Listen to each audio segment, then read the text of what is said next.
नमस्कार साथियों, हमारे YouTube प्लेटफॉर्म पर आपका फिर से हार्दिक स्वागत है। आज एक खास वीडियो के साथ हम उपस्थित हुए हैं।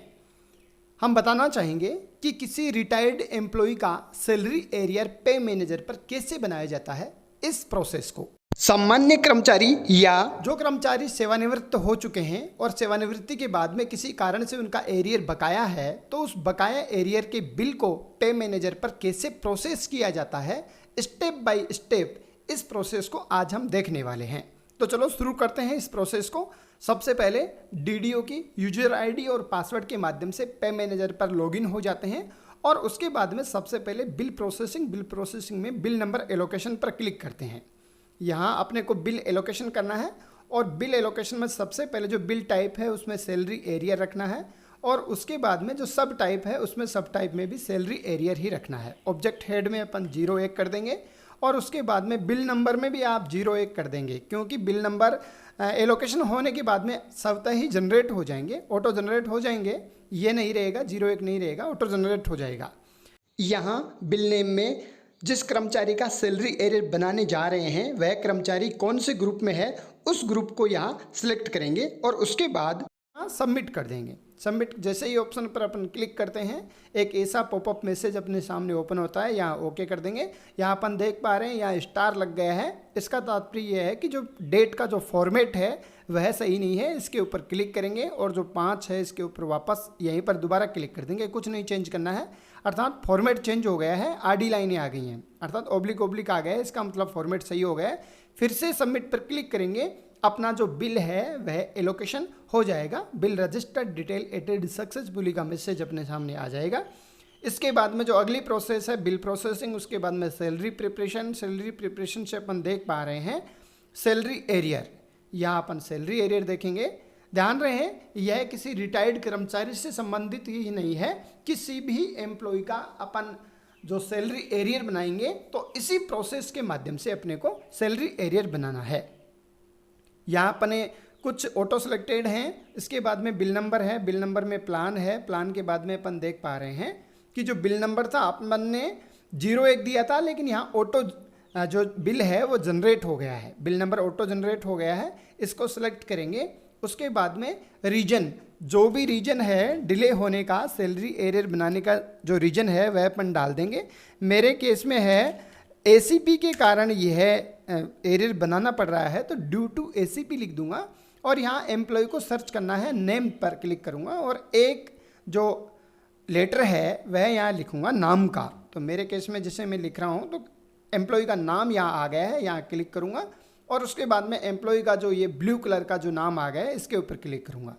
एम्प्लॉय की डिटेल यहाँ अपने सामने ओपन हो जाएंगी। यहाँ कर्मचारी की जो अलाउंस हैं, जो डिडक्शंस हैं, यहाँ अपने को ऐड करना है। ध्यान रहे इन अलाउंस और जो डिडक्शन है इनको ऐड करने से पहले अपने को सैलरी एरियर बनाने के लिए कर्मचारी की जो एक्सेल सीट है, जो अंतर विवरण प्रपत्र है, एक्सेल सीट है, वह तैयार कर लेनी है। मैंने पहले से तैयार कर रखी है एक्सेल सीट को, तो वहाँ एक्सेल सीट को देखते हुए अपने को ये जो डाटाज हैं, ये एंट्रीज हैं, यहाँ ऐड करनी है और डिडक्शन करना है। तो मैं सबसे पहले ऐड करता हूँ ऐड अलाउंस में।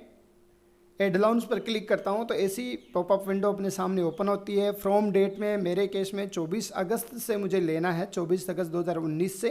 तो यहाँ 2019, ये अगस्त और ये 24 अगस्त सेलेक्ट कर लेता हूँ। टू डेट में ध्यान रखना है, भले ही कितना भी बड़ा हो सैलरी एरियर, लेकिन फाइनेंशियल ईयर के हिसाब से ही यहाँ अपने को ऐड करना है, अर्थात 19-20 का एक साथ 19-20 का ऐड होगा, ज़्यादा ऐड नहीं होगा। तो यहाँ अपने को टू डेट में फरवरी 2020 तक ही ऐड करना पड़ेगा, क्योंकि वित्तीय वर्ष 2020 तक रहेगा। तो 29 फरवरी 2020 तक मैं ऐड कर लेता हूँ, क्योंकि यहाँ साफ साफ दिया हुआ है date range should be in same financial year. इसके बाद में सिलेक्ट अलाउंस करता हूँ तो यहाँ बेसिक ऐड कर लेता हूँ। बेसिक पर ऐड करता हूँ, वैसे ही अपने सामने यह जो विंडो है ये ओपन हो जाती है। यहाँ अपने को डिफरेंस, और अगर ऑलरेडी ड्रॉन अमाउंट नहीं है तो इसको भी ऐड करना होता है। मेरे केस में ऑलरेडी ड्रॉन अमाउंट दिया हुआ है, केवल डिफरेंस ऐड करना है। तो ये एक्सेल सीट को देखकर मुझे ऐड करना है। तो चलता हूँ जहाँ मैंने एक्सेल शीट बनाई है इस डिफरेंस की अंतर विवरण प्रपत्र की, वहाँ चलते हैं। यहाँ अपन देख पा रहे हैं कि कर्मचारी का 24 अगस्त 2019 से है वेतन जो प्राप्त करना है और वेतन जो प्राप्त किया है। वेतन जो प्राप्त किया है वह एंट्रीज अपने यहाँ पहले से ही आ रही हैं। पे मैनेजर पर अपन देख पा रहे हैं कि पहले से ही दी हुई है 61,300 के हिसाब से कर्मचारी को वेतन मिला हुआ है। लेकिन अपन बात करें 24 अगस्त से है, तो 24 अगस्त से कर्मचारी को कितना मिला है, ये डिफरेंस कितना है, यह अपने को ऐड करना है। ऑलरेडी ड्रोन में अगस्त महीने का कितना ड्रोन किया है कर्मचारी ने, ये एक्सेल शीट में देखते हैं। वेतन जो प्राप्त किया है इसमें जो 24 अगस्त वाला है 16,347 ऐड किया है, क्योंकि अपने को 8 दिन का ही बाकी है। अगस्त के महीने में 8 दिन का वेतन ही यहाँ लिखेंगे सैलरी एरियर बनाते समय, क्योंकि 8 दिन ही बाकी हैं अगस्त के महीने में, तो 8 दिन का वेतन ही यहाँ पर आएगा। तो कर्मचारी ने 16,347 रुपये पहले से ही ड्रॉन कर लिए हैं, तो यहाँ अपने को लिखना है 16,347। जो भी वैल्यू है वो यहाँ लिखनी है। 16,347 है, एक बार दोबारा चेक कर लेते हैं। 16,347 है और यहाँ अपन देख पा रहे हैं कि डिफरेंस 533 रुपये का डिफरेंस है, अर्थात कर्मचारी को 16,880 रुपये मिलने चाहिए थे, लेकिन मिले हैं 16,347 ही। तो डिफरेंस आ गया 533 रुपये का डिफरेंस आ गया है। तो यहाँ अपन डिफरेंस में 533 रुपये लिख देंगे। इस प्रकार से अन्य जो महीने हैं उनकी भी अपन डिफरेंस लिख देंगे, क्योंकि अन्य महीनों में 61,300 ही हैं वेतन जो आहरित किया है। देखो 61,300 ही है, कंटिन्यू अपन देख पा रहे हैं। ये डिफरेंस अपन लिखते चलेंगे। बात करें अपन डिफरेंस की, तो अन्य डिफरेंस 2-2 हज़ार का है, तो यहाँ अपन 2-2 हज़ार का डिफरेंस लिख देंगे। डिफरेंस लिखने के बाद में अपने को यहाँ सबमिट पर क्लिक करना है, और सबमिट पर जैसे ही क्लिक करते हैं वैसे अपने सामने डाटा प्रविष्टि जो है वो सफलतापूर्वक हो गई है, ये मैसेज आता है। अब अपन बात करें जो शेष जो बच गया है एरियर का, वह अपन बेसिक ही दोबारा ऐड कर लेते हैं। तो यहाँ अपन करते हैं ऐड अलाउंस, और ऐड अलाउंस के बाद में यहाँ करते हैं फ्रॉम डेट। फ्रॉम डेट से यहाँ अपन कर लेते हैं 2021 मार्च 1 मार्च 2021 से जो है अपनी 1 मार्च 2020 से 1 मार्च 2020 से, क्योंकि अपन ने फरवरी 2020 तक तो ले लिया था, और यहाँ अपन 1 मार्च 2020 से अगला फाइनेंशियल ईयर है वह 21 तक लेंगे। तो यहाँ फरवरी 2021 तक अपने को लेना है, 28 फरवरी 2021 तक। ऐड अलाउंस में वापस बेसिक यहाँ ऐड कर लेते हैं, क्योंकि जब बेसिक को ऐड कर लेंगे तो अपने पास कुछ सहूलियत रहेगी मिलान करने के लिए। देखो अपन देख पा रहे हैं यहाँ ऑलरेडी ड्रॉन अमाउंट में 0-0 आ रहा है और डिफरेंस में 0-0 आ रहा है। तो ऑलरेडी ड्रॉन अमाउंट में भी यहाँ अपने को सिलेक्ट करना है, और डिफरेंस अमाउंट भी यहाँ अपने को डाटा एंट्री करनी है। तो यहाँ अपन एक्सेल शीट में देखते हैं ऑलरेडी ड्रॉन में कर्मचारी ने मार्च 2020 से वेतन आहरित किया है 61,300 लिया है।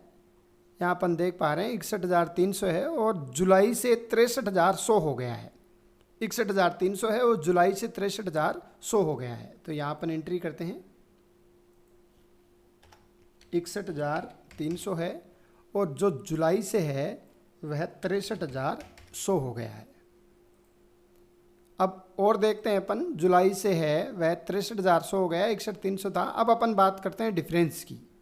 डिफरेंस की बात करें अपन, अंतर वाला है अंतर वेतन का अंतर ये है अपन देख पा रहे हैं, और जो है जुलाई से पहले 2,000 रुपये का अंतर है, और जुलाई के बाद में 2,100 रुपये का अंतर आ रहा है। तो इसको अपन वहाँ इंट्रीज कर देते हैं 2,000 और 2,100 वाली।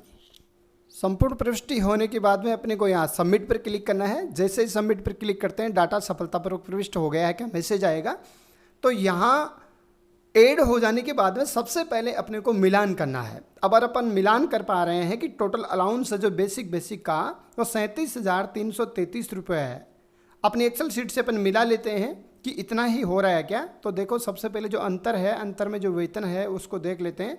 37,333 रुपये का अंतर ही आ रहा है। इसका मतलब बेसिक जो अपन ने लगाई है, डिफरेंस जो किया है वो बिल्कुल ठीक है। इसी प्रकार अपन जो महंगाई भत्ता और जो मकान किराया भत्ता है वह भी अपन 1 बाई 1 स्टेप बाय स्टेप यहाँ ऐड कर लेते हैं। ऐड अलाउंस सबसे पहले अपन डीए ऐड कर लेते हैं, और डीए ऐड करने के बाद में अपन एचआरए ऐड कर लेते हैं डेट रेंज के हिसाब से। सभी प्रकार के भत्ते ऐड अलाउंस के माध्यम से ऐड करेंगे, और सभी प्रकार की जो कटौतियां हैं वह ऐड डिडक्शन के माध्यम से अपन वन बाय वन ऐड करेंगे। यहाँ ऐड करने के बाद में अपन को मिलान करना है कि जो अपन ने ऐड की है वह सही है या फिर नहीं है। अपन देख पा रहे हैं यहाँ नीचे टोटल दिया हुआ है। टोटल जो अलाउंस हैं वह 46,666 रुपये का बना है। यहाँ अपन चेक कर पा रहे हैं बिल्कुल 46,666 का ही है। और बात रहे डिडक्शंस की, तो टोटल जो कटौतियाँ हैं, योग कटौतियाँ यहाँ 367 रुपये दी हुई हैं। तो यहाँ अपन देख पा रहे हैं जो टोटल डिडक्शन है वह 367 रुपये का ही है।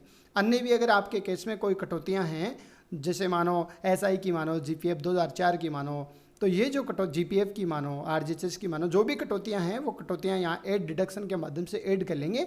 और लास्ट में जो आपकी एरियर सीट है, जो एक्सेल सीट बनाई है आपने डिफरेंस सीट, उससे आप ऐड कर लेंगे। यहाँ अपन देख पा रहे हैं कि पेएबल जो सैलरी है वह 46,299 रुपये है और यहाँ अपनी जो सीट में है वह भी 46,299 रुपये ही है। इसका मतलब सही है।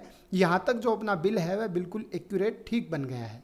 अब अपन बात करते हैं आगे की प्रोसेस की। यहाँ बिल्कुल ऐड हो गई हैं इनकी जो कटौतियाँ हैं, जो भी विवरण है, डाटाज हैं, वो ऐड हो गए हैं। यहाँ अपन चलते हैं उसके बाद में बिल में जो ऑथराइजेशन है और ऑथराइजेशन में डॉक्यूमेंट अपलोड है। यहाँ डॉक्यूमेंट अपलोड अपने को यहाँ करना है। यहाँ अपने को सैलरी एरियर चूज करना है और सैलरी एरियर के बाद में यहाँ अपने को प्लान चूज करना है और प्लान के बाद में जो भी अपना जो बिल है, जो ऑटो जनरेशन के जो नंबर मिले हैं बिल के, वो ही चूज करना है। यहाँ अपन देख पा रहे हैं कि क्या क्या यहाँ अपने को ऐड करना है। अदर डॉक्यूमेंट में आप जो एक्सेल सीट आपने बनाई है वह संस्था प्रधान के बिल्कुल साइन करवा के PDF बना के यहाँ अपलोड करनी है।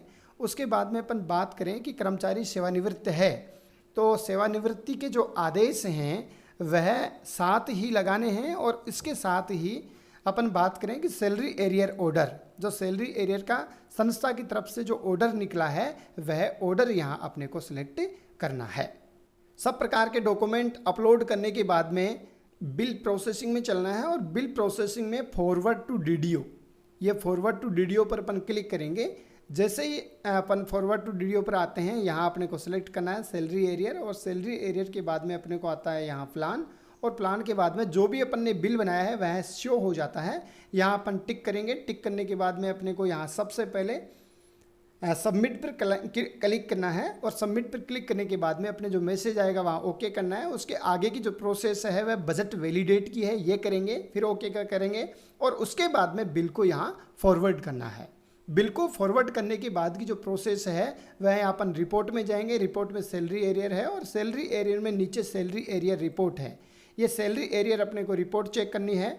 रिपोर्ट में अपन देख पा रहे हैं 1 बाय 1 एक भी स्टेप आपको भूलना नहीं है और संपूर्ण प्रकार की रिपोर्ट चेक करने के बाद में आप संतुष्ट होने के बाद में यहाँ आपको डिजिटल साइन करने होते हैं। तो सबसे पहले अपन एक बार इनर आउटर और ये देख लेते हैं। जैसे अपन देख पा रहे हैं कि जो इनर सीट बनी हुई है वह बिल्कुल फिट बनी हुई है और अपना जो अमाउंट था 46,666 रुपये बिल्कुल सही आ रहा है। इसका मतलब इनर सीट बिल्कुल सही है। ये इनर सीट आप देख लेंगे और देखने के बाद में संतुष्ट होने के बाद में यहाँ सबसे पहले आपको डॉक्यूमेंट डिजिटल साइन करने हैं। यहाँ डॉक्यूमेंट डिजिटल साइन करेंगे तो यहाँ अपने को सैलरी एरियर आ जाएगा और सैलरी एरियर के बाद में यहाँ अपना जो बिल है वह आ जाएगा। आप फॉरवर्ड करेंगे तो वह आ जाएगा। मैंने अभी तक फॉरवर्ड नहीं किया है। तो यहाँ डिजिटल साइन करने के बाद में आपको बिल फॉरवर्ड टू ट्रेजरी करना है। इस प्रकार से सिंपल प्रोसेस के माध्यम से बिल ट्रेजरी में फॉरवर्ड हो जाएगा और कुछ समय में ही आपका बिल पास हो जाएगा। धन्यवाद।